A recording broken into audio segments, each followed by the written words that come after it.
দর্শক, আজকে একটি ঘটনা হলিউডের কাহিনীকেও হয়তো হার মানিয়েছে, অথবা হলিউডে সাধারণত এমন ঘটনা দেখা যায়।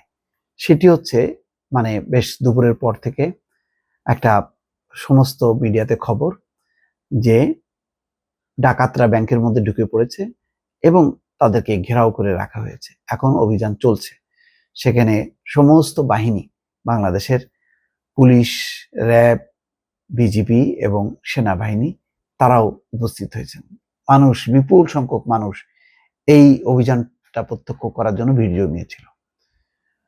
সেটা হচ্ছে কেরানীগঞ্জের ঘটনা। দর্শক, ব্যাংকে ডাকাতের হানা, 10 কর্মকর্তা ও 6 গ্রাহককে জিম্মি করে 18 লাখ টাকা লুট করেন 3 জন, পুলিশ বলছে।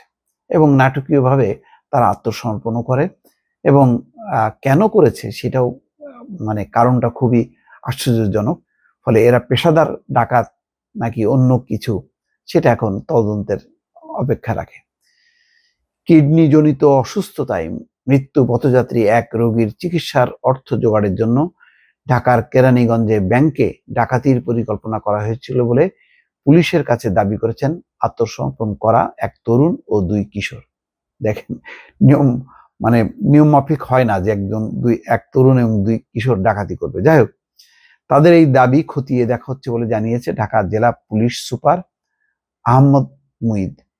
ডাকাতির চেষ্টার ঘটনা নিয়ে আজ বৃহস্পতিবার রাত 8টার দিকে কেরানীগঞ্জ মডেল থানার সভাকক্ষে সংবাদ সম্মেলন করেন জেলা পুলিশ সুপার আহমেদ মুঈদ। তিনি বলেন, বৃহস্পতিবার বেলা 2টার দিকে দক্ষিণ কেরানীগঞ্জের চুনকুটিয়া পাকাপুল এলাকায় রূপালী ব্যাংক পিএলসির জিনজিরা শাখায় কিছু দুষ্কৃতিকারী প্রবেশ করেন।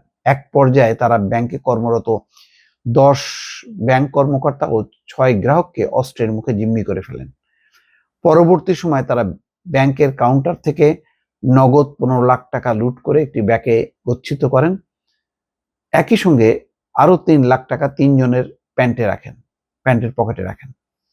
সংবাদ সম্মেলনে বলা হয়, এক পর্যায়ে জাতীয় জরুরি সেবা নম্বরে 999 এর মাধ্যমে খবর পেয়ে পুলিশ সদস্যরা তাৎক্ষণিক ঘটনাস্থলে গিয়ে ডাকাতদের চারিদিক থেকে ঘিরে ফেলেন। পরবর্তী সময় ঢাকা জেলা পুলিশ সুপার ঘটনাস্থলে গিয়ে দুষ্কৃতিকারীদের সঙ্গে মুঠোফোনে কথা বলে তাদের আত্মসমর্পণ করতে বলেন। এ সময় তাদের দাবি করা 15 লাখ ও তাদের নিরাপদ স্থানে যেতে সহযোগিতা করার বিষয়ে আশ্বস্ত করা হয়। যে এরকম হয় আর কি, হলিউডে, বলিউডের আমরা দেখি না, ঢালিউডের ছবিও নিশ্চয়ই আছে এরকম, যে তাদেরকে ফোনে কথা বলা হয় যে ঠিক আছে, তোমরা 15 লাখ টাকা এবং নিবা এবং নিরাপদে তোমরা চলে যাবা। আচ্ছা, প্রায় 4 ঘন্টা পর তারা আত্মসমর্পণ করতে রাজি হন। পরে তাদের আইন শৃঙ্খলা বাহিনীর হেফাজতে নিয়ে কেরানীগঞ্জ মডেল থানায় নিয়ে আসেন। কি হলো, খুবই কাঁচা কাজ। এই আত্মসমর্পণ, তাদেরকে আইন শৃঙ্খলা বাহিনী হেফাজতে নিয়ে কেরানীগঞ্জ মডেল থানায় নিয়ে আসলো। ব্যাংকে হানা দেওয়া 3 জনের একজন গোপালগঞ্জের কাশিয়ানী থানার কুমুরিয়া গ্রামের বাসিন্দা লিওন মোল্লা ওরফে নীরব। অন্য 2 জনের বয়স 16 বছর।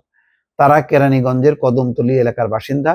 নীরব পেশায় একজন গাড়ি চালক, অন্য 2 জন শিক্ষার্থী। তাদের কাছ থেকে ব্যাংক থেকে লুট করা নগদ 18 লাখ টাকা, 4টি খেলনা পিস্তল, 2টি চাকু, একটি লোহার পাইপ, একটি স্কুল ব্যাগ, 3টি মাস্ক, 3 জোড়া হ্যান্ড গ্লাভস ও 3টি কালো চশমা উদ্ধার করা হয়েছে বলে জানিয়েছে। অনেকটা বেশ একটু সিনেমা দেখে বোধহয় তারা, ওয়েস্টার্ন ফিল্ম দেখে তারা ওইরকম অভিনয় করছে। তো সব নকল জিনিস নিয়ে ঢুকছে আর কি, অরিজিনাল অস্ত্র কিছুই ছিল না তেমন। সংবাদ সম্মেলনে এসপি আহমদ মুঈদ আরো বলেন, প্রাথমিকভাবে ধারণা করা হচ্ছে তারা বিদেশি বিভিন্ন সিনেমা ও সিরিজ থেকে অ্যাডভেঞ্চার অভিজ্ঞতা নেওয়ার জন্য এই ঘটনা ঘটাতে পারেন। এই আমিও যেটা বলছিলাম শুরু থেকে, যে এটা হলো সিনেমা দেখতে দেখতে আমাদের অনেকে, যে কিশোররা, তরুণরা যেভাবে উদ্বুদ্ধ হয় সেরকমই।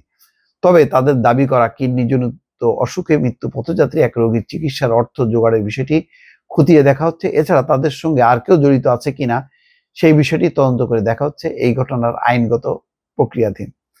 সংবাদ সম্মেলনে অন্যান্য কর্মকর্তারা ছিল। যাই হোক, একটা বেশ ফিল্মির একটা ঘটনা। এটা যদি পুরোটা চিত্রায়িত করা যেত বা ভিডিও করা যেত, তাহলে মোটামুটি এটা সিনেমার কোন একটা অংশ হতে পারতো। দর্শক, ভালো থাকবেন। আল্লাহ হাফেজ।